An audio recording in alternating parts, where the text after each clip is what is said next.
ఈరోజు మన వీడియోలో నిమ్మకాయ పులిహోర అండి. చాలా సింపుల్ అండ్ చాలా రుచిగా ఉంటుందండి. ఎలా చేసుకోవాలో చూపిస్తాను రండి. అన్నం చల్లారుతున్నప్పుడు నిమ్మకాయలను తీసుకొని రసం తీసి పక్కన పెట్టుకొని తాలింపును రెడీ చేసుకోవాలండి.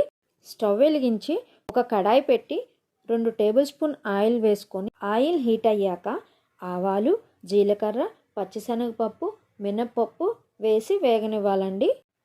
అవి వేగాక 2 ఎండుమిర్చిని ముక్కలుగా చేసి మరియు పచ్చిమిర్చిని సన్నగా బారుగా కట్ చేసి తాలింపులో వేసుకొని వాటితో పాటు 4 టేబుల్ స్పూన్ల వేరుశనగ పప్పును కరివేపాకును వేసి బాగా కలుపుకొని వేగనివ్వాలండి. అవి వేగాక 1 టేబుల్ స్పూన్ పసుపు వేసుకొని కలుపుకొని స్టవ్ ఆఫ్ చేసి తాలింపును ముందుగా చల్లార్చిన అన్నంలో పోసుకోవాలండి. అన్నంలో తాలింపు మరియు తగినంత నిమ్మరసం మరియు సాల్ట్ వేసుకొని అన్నాన్ని బాగా కలుపుకొని ఫైనల్గా కొత్తిమీర గార్నిష్ చేసుకొని సర్వ్ చేసుకోవడమేనండి. Thank you for watching. మరిన్ని వీడియోస్ కోసం మా ఛానల్ని సబ్స్క్రైబ్ చేసుకోండి.